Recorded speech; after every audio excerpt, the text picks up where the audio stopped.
call me on my cell phone.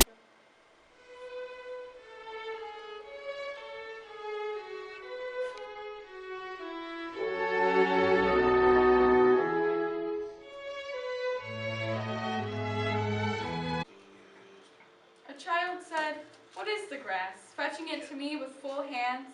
How could I answer the child? I do not know what it is any more than he. Jack! We are trying to be witness, and you're listening to Drake, and it's really distracting! Right now you're someone else. You used to call me on my cell phone. Late night when you. This disgusting invasion of my eardrums ends now. You're listening to this trash. We're trying to study rhetoric. This has no substance. Walt Whitman knows nothing about what it's like in the streets. Drake has substance! You say Drake has substance, but what does he talk about? Meaningless things, money, his ex-girlfriends, being stuck in the past. Whitman, he brings forth a beautiful picture. Leaving the past behind, enriching your life, living for now. But money is an important part of today's society. Things have transformed since Walt Whitman's time. Yeah, you should take Whitman is irrelevant! transcendentalist in the American Renaissance. If you take away money, all you have is nature and life and death and time, and that's what Whitman talks about. That's what matters. But that's so much less important in It society. doesn't matter! We don't need money! Yes, we do! Okay, Drake should take a hint from Whitman and leave stuff in the past. He should stop talking about all his wealth and his ex-girlfriends. Whitman is irrelevant! Whitman! What are you talking about? Damn, you're wrong! I know who you are, I like me. Drake, if you talk about Drake, I don't listen. okay, you can put it in your strategy to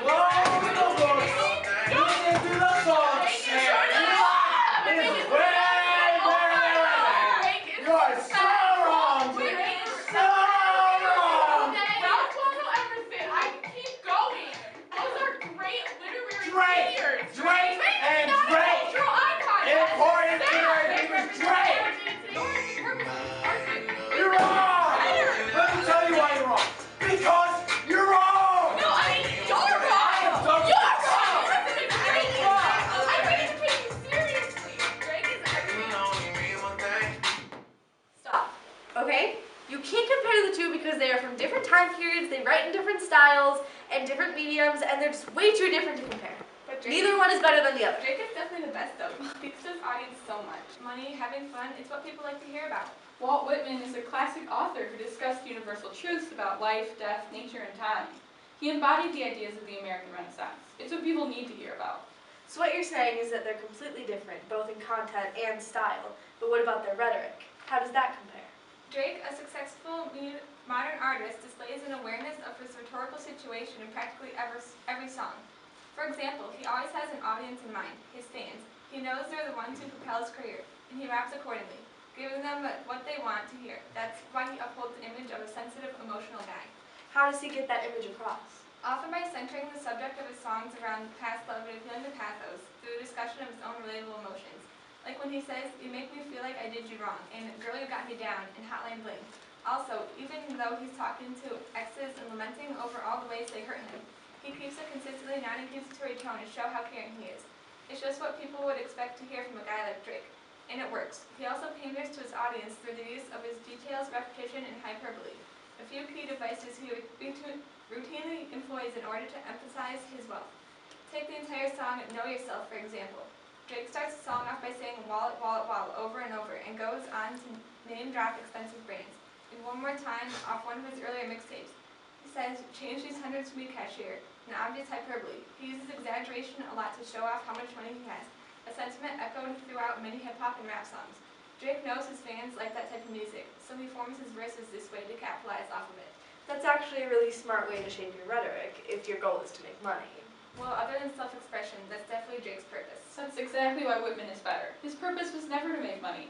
It was to offer a new perspective, to accurately portray the complex concepts he wrote about, to speak his truth and express himself in a way that helped both himself and others understand the world around us a little bit better. That's very different from Drake. How can you guys even compare the two? Well, I admit there are actually some similarities between them. Whitman also had an awareness of his rhetorical situation and his audience in particular. While he definitely doesn't pander to his audience or try to make his work more palatable to them, he knows that they might not understand what he's saying in his poetry and even makes a point of addressing that. How so? It's pretty evident in Song of Myself. In the 52nd section he says, "If you want me again, look for me under your boot soles," and "Failing to fetch me at first, keeping courage, missing me one place, search for another, I stop somewhere waiting for you." What he means is that even if you don't understand most of his poetry, he'll keep on patiently writing it, and someday, if you look at it from a different perspective, you're bound to understand. It's a very melodic sounding passage, but also an important disclaimer for a collection of poems that can be difficult to read and analyze. That's one of my favorite lines. How else would you characterize Whitman's rhetoric? Well, again in Song of Myself and throughout some of his other works, there's a grass motif he uses to discuss nature. One of his most famous collections of poetry is called Leaves of Grass.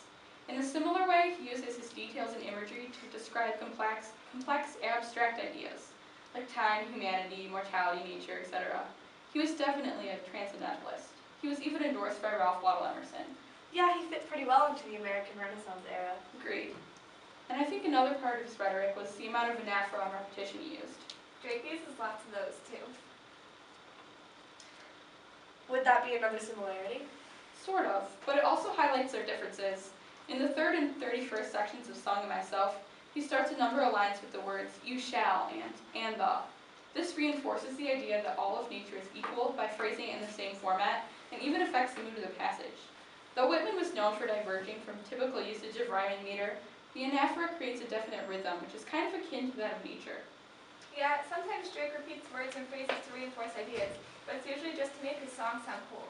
And it all comes down to his purpose of sustaining his career and selling his albums. So, although there are some notable similarities between Drake and Walt Whitman, the differences are more evident. Yes. Probably because literature and rhetoric evolved over time. Whitman is a great example of the American Renaissance, and Drake is a great example of modern society. There is some resonance going on, but for the most part, they contrast. Yes. Which, again, is why Whitman is superior. He represented a movement of the past, but we're still reading his works today. You're still reading Whitman today, but most people have moved on and started listening to Drake, because he's better. Man, I totally don't agree. I See, don't even know. You raised a pretty good point. Drake is still better, so Yeah. your point was actually Listen not up, that you're Understand wrong. that. Really? You want to settle this? Whitman, Rap Whitman, and battle. Whitman! Rap battle. No! Rap battle.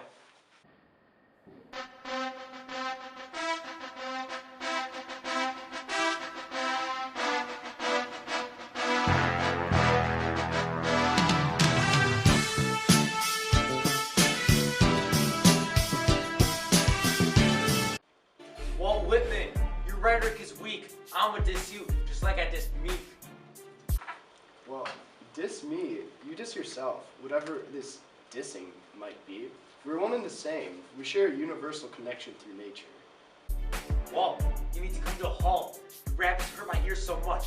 Call that assault. I do not rap at you, for I know not what rap is. I only know the inner workings of the soul and outer. What? I knew I was a man by the age of 6. At that time, he was outside playing with sticks. There's more beauty in one stick than there is in all of your wealth. Nah. My true wealth is this soil, this air, this earth, from which the atoms of my blood were formed. I can bench as much as hip-hop weighs. Better watch out. I've been in the gym for days. Measure the weight of your experience and value rather than the weight you may be able to bench. Change these hundreds for me, cashier. I ain't mad at it, but I'm better off than last year. Your concentration on last year is irrelevant. The same goes for looking behind. Your focus on the past in your mind is an obstruction. Walt, what you doing? You can't even rhyme. Your rap's so bad, call it a crime. Well, I choose not to rhyme to bring my audience something refreshing and new. What I see in this situation is appropriate for me to rhyme too. You say I cannot rhyme, thus I refute that fact. Your intellect is shallow. You fail to see the abstract. You've been out here singing to yourself and asking about grass. Well, it seems pretty simple to me. Dollar signs in my future, all I can see. Your vision is blurred by meager aspirations. Your focus always on irrelevant designations. Are you bettering or enriching yourself? Your answer comes paired with hesitation. The truth of the matter is, you and the immortality of nature have no relation. Wait, your poetry makes no sense, and you got no fans. I'm over here standing in hundreds. Give me some more rubber bands. My use in rhyme and meter were ahead of my time. My fans today would understand. For my writing was never about securing what you might call bands. Through my writing, I put the multiplicity of nature, life, and universal connection in my audience's hands.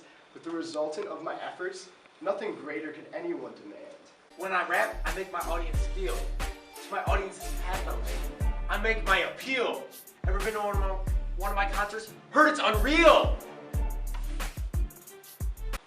For every atom belonging to me, as good as belongs to you. You say seeing you perform is surreal, for I know that is not true. You act all self-righteous with the belief that you're spectacular. But your rhetoric and ideals are hardly par, even by today's vernacular. Well, I don't even know what you're saying. I'm about to end this battle. You better start praying. People only read your work when it is a sign. People listen to my music when their ex-girl is on their mind. When it comes to rap, you can say I'm a beast. Your poetry is irrelevant, to say the least.